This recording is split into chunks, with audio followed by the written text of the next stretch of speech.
아시아 지역의 주요 이슈를 키워드와 관련 검색어를 통해서 살펴보겠습니다. 앞서서 엔화가 달러당 91엔대까지 하락하고 있다라는 소식을 함께 살펴봤는데요. 이에 대한 국제사회의 우려의 목소리가 나오고 있는데 일본의 주요 경제 관료들이 이러한 비판을 계속해서 일축하고 있습니다.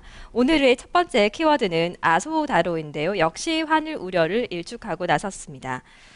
달러에 대한 엔화의 가치가 91엔대까지 떨어지면서 아소다로 부총리 겸 재무상이 엔화 약세에 대한 국제사회 우려를 반박하고 나섰습니다. 어떠한 발언을 했는지 관련 검색어 살펴보겠습니다. 단지 엔고 현상이 조정받고 있을 뿐이다라고 얘기했습니다. 아소다로 일본 부총리 겸 재무상은 어제 재무부에서 열린 전국 재무국장 회의에서 과도한 엔화 강세가 조정받고 있다면서 외환시장을 계속 주시할 것이다라고 언급했습니다.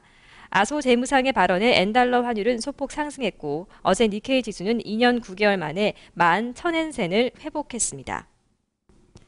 자, 이렇게 아소다로 부총리를 비롯해서 국제사회 비난의 진화에 나서고 있는 움직임이 계속 나오고 있습니다. 아소다로 재무상은 앞서 지난 25일에는 내각 회의 뒤에 가진 기자회견에서 일본 정부가 환율을 조작한다는 주장은 전적으로 맞지 않는 비난이라고 말하기도 했습니다.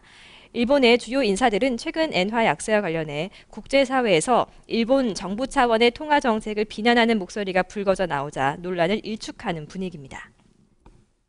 두 번째 키워드는 중국 쪽의 소식을 한 가지 살펴보겠습니다. 두 번째 키워드, 중국의 가전하향 정책 종료 소식입니다. 중국 당국이 소비 촉진을 위해서 4년 동안 실시했던 가전 하향 정책 오늘로 종료됩니다. 중국의 가전업계는 그동안 정책적인 수혜를 많이 입어온 만큼 정책이 종료되더라도 매출에 큰 지장은 없을 것이라는 반응입니다. 자, 관련 검색어 살펴보겠습니다. 가전 하향이라고 하니까 잘 와닿지 않는 표현으로 느껴지는데요. 내수 소비를 촉진시키기 위한 중국의 정책이었습니다.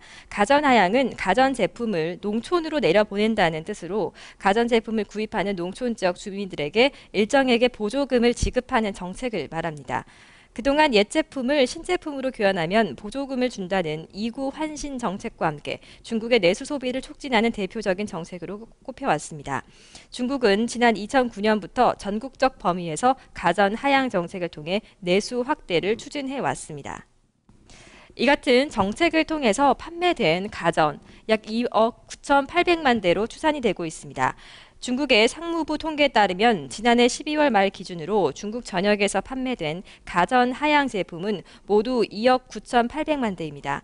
총 매출액은 7,204억 위안, 우리 돈으로 약 125조 원에 이릅니다. 업계에서는 정책 효과를 긍정적으로 평가하고 있지만 종료에 따른 추가적인 조치는 필요하지 않다고 보고 있습니다. 아시아 지역의 주요 이슈를 키워드와 관련 검색어를 통해서 살펴봤습니다.